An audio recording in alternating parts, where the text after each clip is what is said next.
Well, thank you so much for coming. You're in for a special treat this morning. We've asked that we've got David Stoker and his wife Julie with us, and David's going to speak to us. I asked him to come, and really felt like the Lord wanted him to come to speak to us. He's got an amazing story, and you've seen throughout the year how we've highlighted some of my story, his story, and that God works through our situations and our lives, not only to reach us, but to reach others. And he's got a pretty cool story. And I think also the area that we live in, we need to be educated about what goes on around us. The Bible tells us to be aware of the schemes of the enemy. And so we need to be aware of the things that the enemy is doing in the Springfield area, how he's trying to come against this population so that we can, as brothers and sisters in the army of God, know how to best love, reach out, and advance the kingdom of God in Springfield. And so I won't take any more of his time. And please welcome David.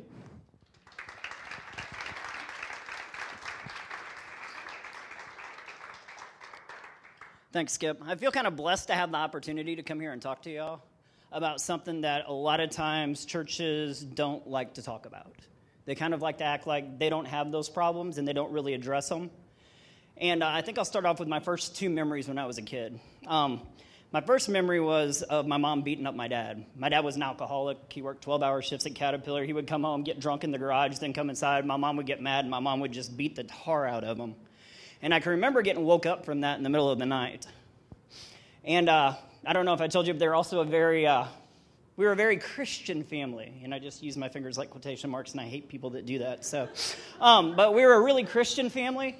So what that meant is we went to church 3 times a week, and my parents would yell, scream, and cuss at each other in the car all the way to church. And then as soon as they got out, "Hi, brother so-and-so, how you doing?"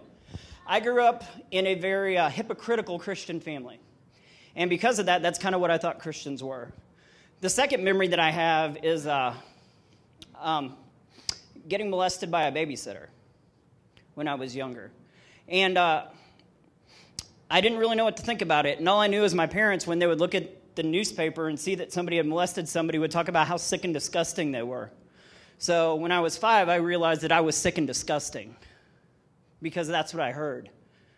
So I think that's kind of my message to y'all, that when something like that, we need to be open about that and understanding, because a lot of times as kids we hear what you say and we don't read into what you really mean.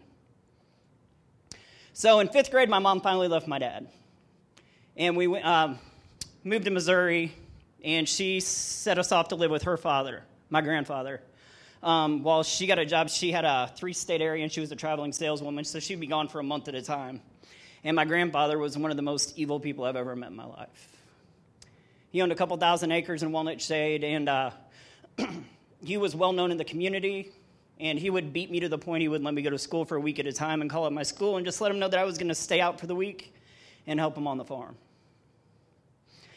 At this time, I started to know that I was different, because I knew that other kids weren't going through the stuff that I was going through, and I knew I was sick and disgusting. I probably deserved the beatings that I was getting from my grandpa.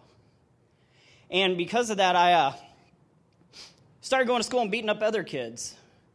So if you're a kid and you're bullied, I want you to know right now, I know we're focusing a lot on kids that are bullied, but I think we should really focus on the bullies, because they generally are living through hell at home. They get beat by mom and dad, they get molested by uncle, and then they're shipped off to school, and they're angry, and they know they're different, and they take it out on everybody else. I was one of those kids. My faith went completely away. The little bit I did have, well, I guess I didn't have, because all I saw was the hypocritical side. That little bit that I did have started to go away, because why would God let all this happen to me if he really loved me? And if he didn't believe enough in me to help me, then why should I believe in him? And I became agnostic. For those of you that don't know what that means, what it means is, I'm not saying there is a God, I'm not saying there's not a God, I'm just saying I have absolutely no idea what there is, but there can't be this kind, loving God that everybody tells me about, because if he was, why am I getting abused? My mom started smoking. She was always a Christian, said cigarettes were bad, but in 6th grade she started smoking, and guess what I started doing? Started smoking cigarettes. I started stealing hers because I thought it looked kind of cool, and it was something I could do to be different. So I started smoking cigarettes in 6th grade. In 7th grade, my father finally got custody of me and moved me back to Illinois. My dad worked overnights. He had a cleaning company that subcontracted out like Kroger's, IGA's, and he would go into work at 10 o'clock at night, do the floors, and then get off in the morning. The very first weekend that I lived in Highland, I knew I was different, always have, but as I was walking along after my dad went to work, I was walking by the town square, and there was a group of kids there, and they called out to me. And they said, "Hey, what are you doing? Come here." And I went over to them, and as I stood there in the group, this kid probably about my age started talking to me. And as we walked over to the bigger group, he asked me who I was. I told him I was new in town.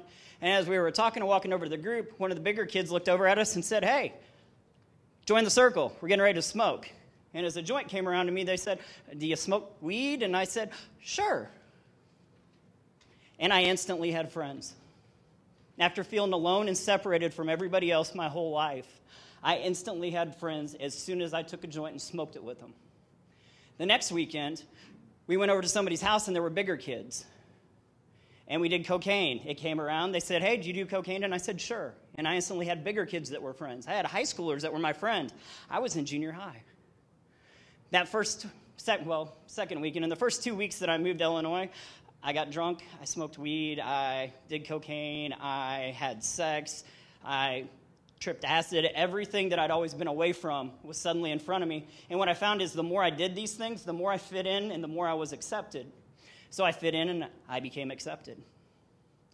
As I progressed, I continued fighting, continued drinking.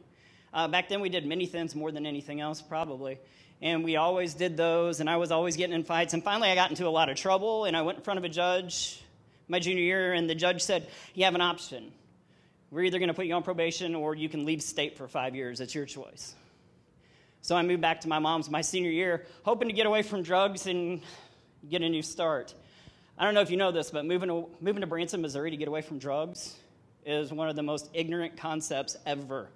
I'd never heard of methamphetamine until my senior year when I moved to Branson. And I was instantly in love. I'd never done anything that made me feel the way that methamphetamine did.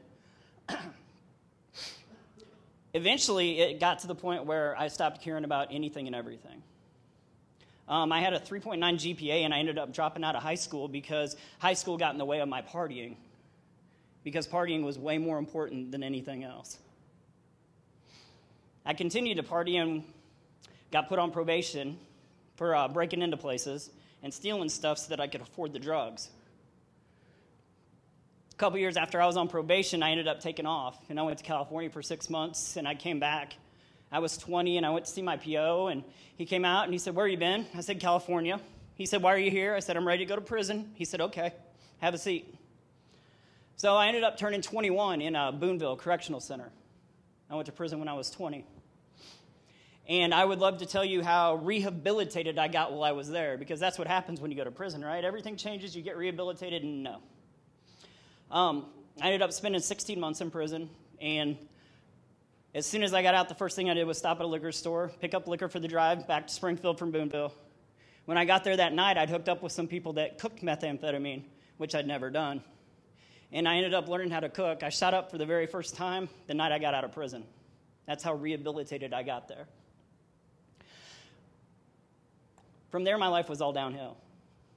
I think once you do that, you take an evil into your life that it's really hard to imagine. And I continued partying, except it became way more intense. When I was 22, I flew a car off a cliff. I had a Firebird. I don't know if you know that. It's like a Trans Am that has wings on it, and it flies really well. I flew 97 feet. I got 32 feet in the air, but it lands horribly. I ended up dying 3 times in an ambulance. And they introduced me to a drug I'd never done called opiates. They introduced me to morphine. And I very soon became addicted to morphine, too, after spending a month in the hospital and 6 months on synthetic morphine shots to help alleviate the migraines that I had from the car accident. From there, it continued to get worse. I was really good at doing things to get away with using so I could get around my PO. I think probably the next thing that happened was when I was 24, my sister happened to stop by my apartment to see how I was doing, and she had a key. I didn't answer. She was going to drop something off, and when she walked inside, she found me in the bathroom. unconscious in a pool full of blood. I'd slashed both my wrists because I couldn't see a way out of my addiction, and I just wanted it to stop. She ended up calling an ambulance, and I was rushed to the hospital, and luckily they got to me in time. They gave me blood expanders because I'd lost so much blood. And my sister made me promise that I would never do anything like that again. She said, "Promise me you will never attempt suicide again." And I said, "Okay." Finally, I got caught again. I don't know if I told you this, but to go back to the suicide, I've been diagnosed everything from bipolar to major depressive episodes to generalized anxiety to antisocial personality disorder. And I think it's all things that are created by the turmoil we go through in our life. I think those things create holes in us, and we figure out ways to deal with those holes. When you've been told that you're horrible and disgusting your whole life, or that's how you heard it, man, you're going to have some major depression. When you do speed, you're going to have some real big ups and downs, especially when you're mixing it with other things. And what I'd found was all these holes that were created in me, I could take drugs, alcohol, and I could cover those holes up, and I didn't have to deal with them until I came back down. And we do that with a lot of things. You know, we might do that because your mom died, and you love your mom. The person that you've been with for years cheated on you, and you don't know how to cope with it. And for some, it might be drugs. For some, it might be alcohol. For some people, it might be food. It might be sex. We all take things to cover up those holes so that we don't have to deal with it. I finally got lucky. And my PO told me she was going to put me in rehab. I finally got to the point where I couldn't stop using for 3 days before I went to see her, and I actually used right before I walked in to see her. And she asked me what she'd find if she UA'd me, and I told her I didn't know what she wouldn't find. And she let me go to rehab. And I came out of rehab ready to take on the world. I was going to show everybody they were wrong about me. And as I got out, I did really good for about 2 months. And then I needed money, and I only know one way to make money, and that's to cook dope. I ended up relapsing, and for the next year, it was probably the worst year of my life. I had never OD'd over probably a 15-year period of doing drugs. In the next year, I died 3 times from ODing. And somehow I kept coming back. And I still really haven't figured that out at that time. I'm trying to kill myself, and I don't know why they keep failing. I told my sister I wouldn't kill myself, but my addiction was so bad, I would sit there sometimes, and I would play Russian roulette all by myself. I'd stick a .38 in my mouth, and I'd pull the trigger, praying to God that maybe this time. And I'd do that every time I got depressed, which is probably about once a month, every other week. I would get so bad, I would like, God, let this end. And you know what? This isn't really me killing myself because it's chance. So I'm not lying to my sister. Finally, I had a drug deal that went bad. 2001. And what I ended up doing was one of my friends got shot in the leg. I shot a kid in the shoulder, and when I found out the kid that I shot hadn't died, I was really mad about it. And I realized that it was getting really, really bad, and I needed to move. I don't know if you know this, but when you cook dope, you don't hang out with really nice people. When you do drugs, you don't hang out with really nice people. I've probably seen, I can't count on 2 hands the number of people I've seen die in front of me. I have holes in me I wasn't born with because those are the kinds of people you run around with. I used to think I had really good friends. I always said they'd help me hide bodies, but if somebody would have given them the right amount of money, I'm pretty certain they would have helped hide my body too, because that's the kind of friends I had. So I ended up moving to Springfield. The only good thing that happened when I went to prison was I got a GED, and I moved to Springfield in 2001. 2002, I started college off of that GED, and when you go to college, you know what you do? You drink. You know, that's what I thought. Woo, I'm not doing drugs. This is legal. It's okay. Before you know it, I'm a full-blown alcoholic. I flash forward 6 years, and I will wake up with shakes in the middle of the night and have to drink so that I can go back to sleep. And I did this for years, from 2001 until 2008. 2008, February, my dad committed suicide. He's bipolar also. It hit me like nothing has ever hit me in my life. My dad was my Superman. He'd been sober for 20 plus years, but that roller coaster of bipolar and not doing his meds like he was supposed to ended up ruining his life, and he didn't feel there was any way out. A couple months after that, the woman who'd given birth to my son which I always get ahead of myself. I had a son in 2007, and in 2008, after my dad committed suicide, my drinking got even worse. And she ended up leaving me, and she wouldn't let me see my son. And I was at one of the lowest points I've ever been at in my life. And I worked with a kid. I'd been working at Ruby Tuesdays at this point for about 4.5 years, and I'd worked with a kid that he saw how down I was, and he came up to me, and he asked me if I'd go to church with him. And I started laughing. I'm like, I'm agnostic. I was agnostic to the point I've had Christians swing at me because I wouldn't accept God. The Christians I knew were the point, they would tell me I was going to hell while they were buying drugs off me because I wasn't saved. Those are the kinds of Christians I knew, and I didn't want anything to do with them. And a couple weeks later, he came up to me again, and he said, I noticed you've been really down. Would you please come to church with me and Becca? And I said, no. And a couple weeks later, let me explain to you Nate and Becca. They are two of the nicest, most genuine people I've ever met in my life. I only know Becca because she comes in to see Nate once or twice a week and brings him lunch and would eat lunch with him at the restaurant. My son had gotten tubes in his ears, and that evening, I got a phone call from her asking how my son was doing. I told her about it a couple weeks before. My drinking buddies, my friends, none of them even realized that he was having surgery. Well, Becca comes up to me a couple weeks after Nate asked me, and she says, listen, it's Labor Day. I know you generally be out drinking, but will you come to church? She said, we're having free barbecue, we're having music. And I said, barbecue? Okay, I'll try. And I went to that church, and I walked in, and I wasn't judged. I remember everybody was wearing jeans, T-shirts, button-ups. It was more comfortable. They had a group there that met in the morning. That was a recovery group. It's called Celebrate Recovery, and I kind of checked it out and thought it was kind of interesting. And I told them, you know what? I'll start going to church every once in a while. But this doesn't mean I believe in God. I get to hang out with you, and I get to talk to people. At this time, I worked at a recovery center as a community support specialist.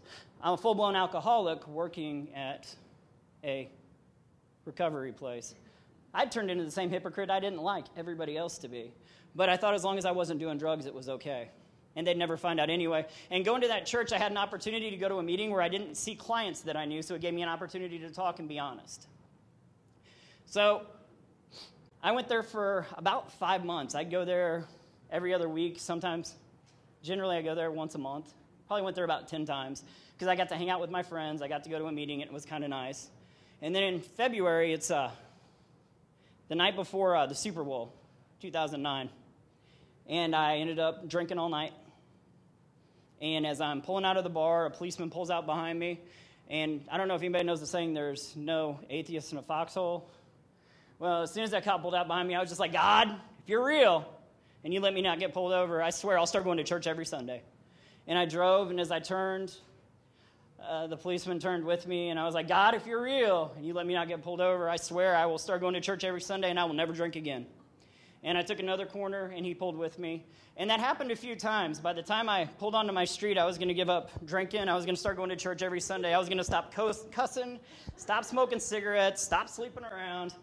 And as I pulled onto my street, the cop kept going forward. And I pulled into my driveway, and I just passed out in the car, because that's kind of what I do sometimes. And the next morning when I woke up, it was a little different. Generally, I'd black out, but when I woke up in the next morning, I remembered everything that had happened the night before.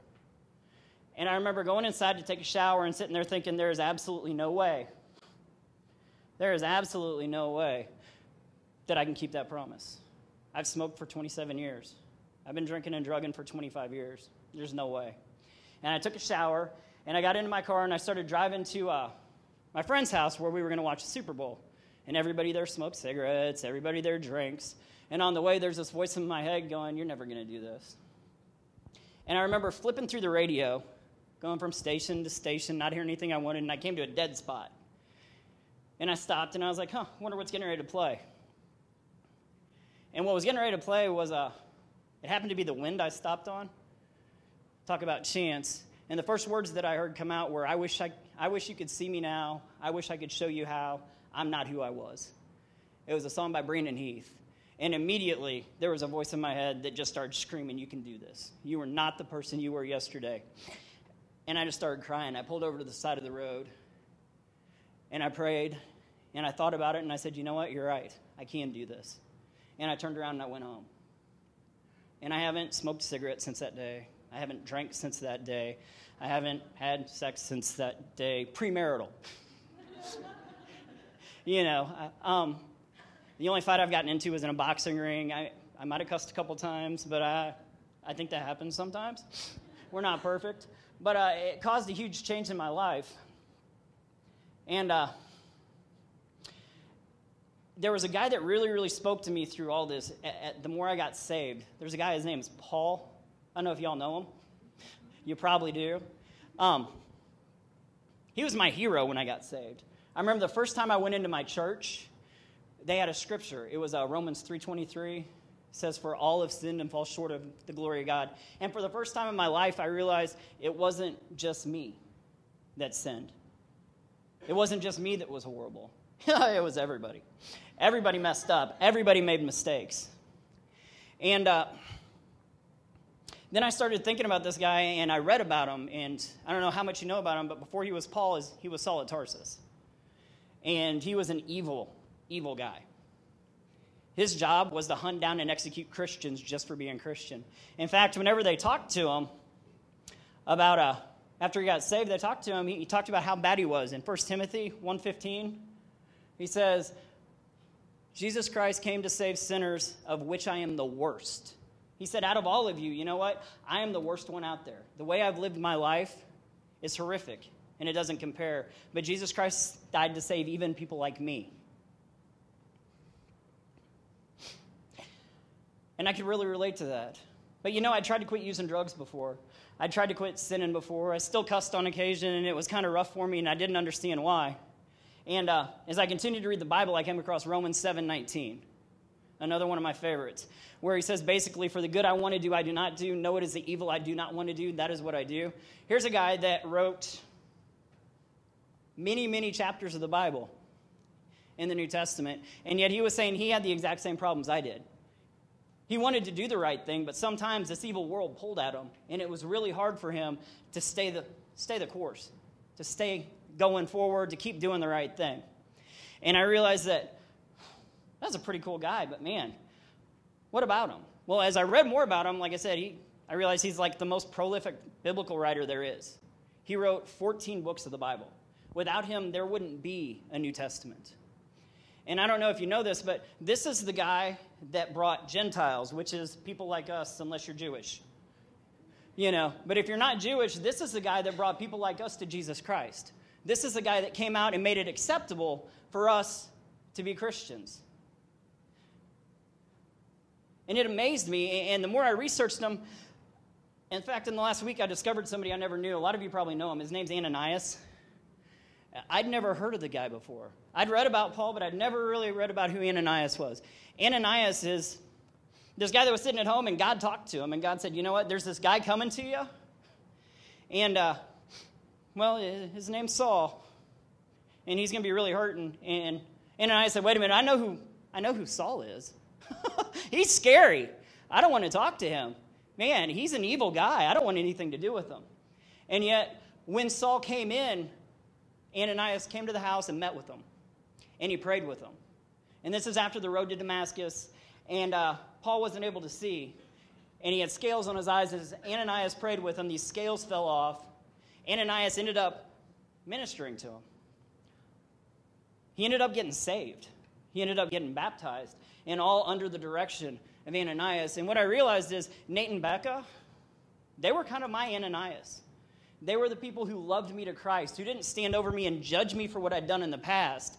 Instead, they were the people that were there for me. They were the people that loved me no matter what, even though they knew I was living my life horrible. I had a bad reputation at work, and yet Nate always treated me with respect. He always talked nicely to me. He never looked down on me. He never judged me. And if he would have, I never would have gone to church with him. If they wouldn't have cared about me, I never would have gone to church with them. And why did Ananias talk to Paul?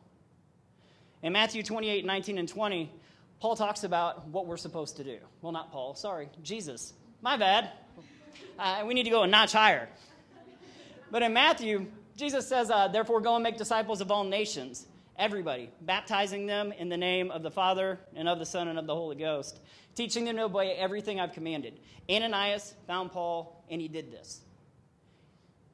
It's our commission. It's what we're supposed to do. Ministering is so important that in Acts 20, and this is Paul, he says, I consider my life worth nothing. He said the only act he's supposed to do is minister. That's it. I'm supposed to complete the task the Lord Jesus Christ gave me, which is to testify the good news to all people. That means when we go out, we're supposed to talk to everybody. We're not to miss anyone. Mark 16, verse 15, says, go into all the world and preach the gospel to all creation. It doesn't say, go talk to the good people and ignore everybody. Oh, yeah, those people, they stay at the Missouri Hotel. I don't want to talk to them. Commercial Street? I'm going to go over here on the south side, and it's going to be so much better I guess south side would be over here, wouldn't it? And it's going to be so much better because I don't want to go talk to those people. That's not what we were commanded to do. That's not what we were created to do. We were created to go out and talk to everybody because without Ananias, we're missing half the New Testament. Without Ananias, we're not Christians. That word never comes to us because there's never somebody that goes out and talks to the non-Jews.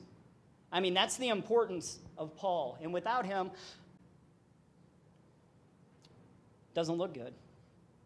Without Nate and Becca, I'm starting a ministry. It's called Better Life and Recovery. I'm going into junior highs, high schools, colleges, communities to talk to people about the dangers of addiction and to talk to their parents because I don't know how many parents realize this, but the average age in the state of Missouri that somebody starts using is 12. How many of you realize that in 6th or 7th grade, your kids may already be using drugs, so you need to talk to them in 4th or 5th grade so that you can get to them before? I don't think we realize that.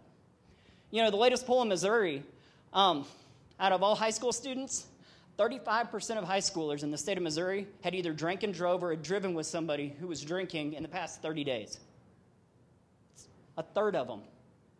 That's a lot. And if we don't talk about those things, how do we know what our kids are doing? If we're not open, how do we know what's going on? Without talking about it in the church and kicking it outside and keeping it away, how are we supposed to equip us to combat it? That's why I'm so grateful to have this opportunity to come here because I got to come into a church and talk about this, but this church is a locker room, and I don't know how many people realize that. That's all this is. No offense.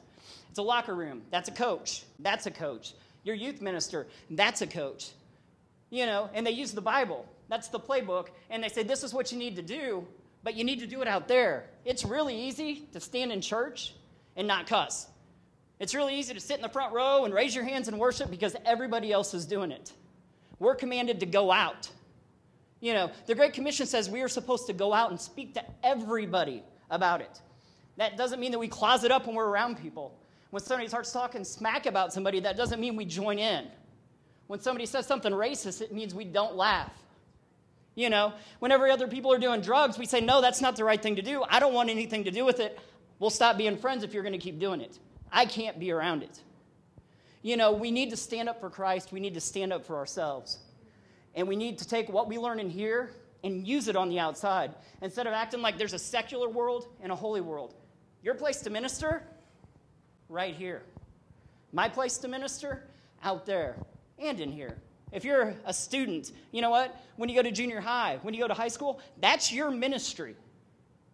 When we go to work, that's our ministry. And I don't think it gets any more important than that. Because without Nate coming and ministering, I'm dead right now.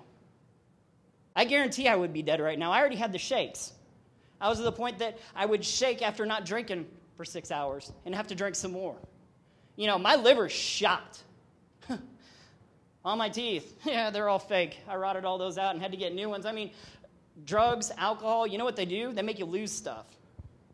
You lose friends, you lose hope, you lose life.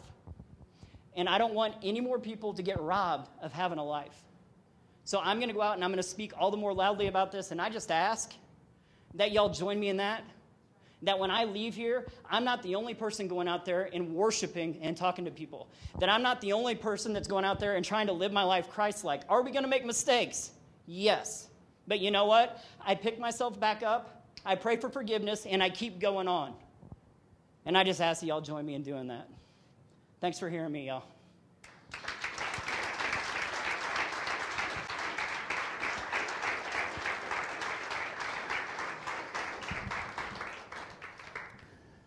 Well, that's real life, isn't it? And that's what's outside our doors. And I think you could agree with me that just a word of encouragement. You know, as he was speaking, I thought, you know, just like when it was prophesied about Jesus, that I've been anointed to bring good news to the suffering and freedom to the captives. I think you can tell what he's been anointed to do, to bring freedom. But I think his encouragement, I think your challenge to us is we've all been anointed to do that, to bring good news. And I thought it would be just for a couple minutes, maybe to do a quick Q&A with David, because you know he's lived this life, and quite honestly, many of us, if we go to church, we've got Christian friends, we work in a Christian business, and it's easy for us to form opinions about people that are suffering from addiction from afar. And that's not the example of Jesus. Jesus came to deal with our addiction to sin, and we all have one. And that's why Jesus had to come. He had to get right in our mess, and he had to get face to face with us. And that's what I think his challenge is for us today. But just to kind of help us with some of the understanding, what would you tell somebody in that there's a feeling of hopelessness? And maybe there's somebody that's sitting here today that's dealing with an addiction or a secret addiction, or maybe you just know somebody you're connected to with at work or a family member. I think most of us probably have somebody that we're attached to that's suffering with addiction. But if somebody is in that mode and they're feeling that hopelessness that you described, if you were speaking straight to that person, what would be the thing that you would say to them? I write down a group of things, and I say these are things you have to have. You know, and at work, what I say is you either have to have a sponsor or a mentor. You have to go to meetings, you know, or small groups. You have to go to a recovery group, because I think nothing gives somebody more hope than hearing somebody who's been where they've been, that's overcame it, because it gives you hope and makes you realize, you know what, maybe I can do that too if they can. The 12 steps or the book of James, I think either one of those are a great example. You know what, read either of those and live your life that way. And surround yourself with accountability partners, people who are doing positive. If I'm around negative people, I'm going to be negative. You can't stay clean if you're going to be in the mud. So we have to remove ourselves from those people, from those places, and it hurts. You know, I have a brother that lives here in Springfield that I see twice a year. I see him at his birthday and Christmas, and that's it.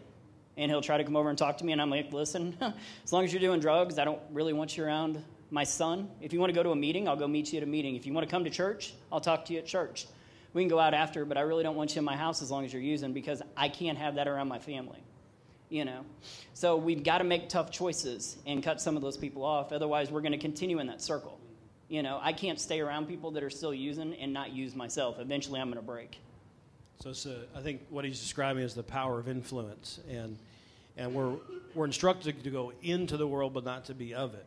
And so we have to be careful of, you know, because sometimes it's become almost cool in Christianity to, you know, I'm going to go drink with my friends. I'm going to do it, you know, so that they think I'm cool. I don't think that's what the Bible describes. When it talks about going out and ministering, like he talked about being in those situations, but having the strength to stand and be different. What would you tell somebody that is connected with somebody like a Nate and Becca, like you described? What's the best way? Is it just consistency? Keep asking, keep loving? Is it making a stand? What's the best way to minister to somebody? I would say, you know, I'm just trying to stay positive around them, trying to love them, but sometimes it's really rough, and I think it's really hard on the people around, especially if it's somebody you truly love and care about. If it's a family member, a really close friend, to see them constantly go back out. But realize that, you know, I think that's the amazing thing about Jesus, is he lives above and beyond time, which is one of the hardest things for me ever to understand. But, like, if my son messes up and it's something he does consistently, it really frustrates me. because every time he does it, I'm like, oh my God, why are you doing that again? Why are you lying to me, buddy? When are you going to stop this? And with God, he lives above and beyond time. So when he looks at us, he doesn't go, oh my God, I can't believe you just relapsed. Instead, he knows how many relapses we have. If you knew how many times your kid would lie to you and then he'd be done lying to you, that would be great, because every time he lies, you go, only 5 more times, and he's done lying to me. That's awesome. And I think knowing that God's the same way was really helpful for me, because God didn't go, why are you doing this? Instead, God said, you know what, 2 more relapses and you're mine. What I found interesting, that deserves a clap, I think. What I found interesting, too, as you spoke, and we know that everything that the devil does is he's trying to, because God is the only creator. God creates things. The devil tries to destroy them, tries to give us a duplicate, tries to give us a lie. And I thought it was interesting when you talked about friendship, acceptance, community. Those are all things that are the function of the church. And what we really need to offer people is that community, that friendship, that love, that acceptance. We've got a lot of tools, a great band, a good facility, or a great band. I agree. But those things are just tools. I think it's important for us to know, though, that when we brush up against people out in our workplaces, or if they come in these doors out here, there's no life in a great facility. There's no life in a great band. But there is life in coming into the community of God. There's life in Jesus Christ. And I think it's important for us to remember these are all tools. These are all great things. Like he talked about, it was a barbecue that got him to go. So those are great tools. But what that barbecue represented, I think, was community. It was friendship, love, acceptance, family. You're accepted here, and grow together. So.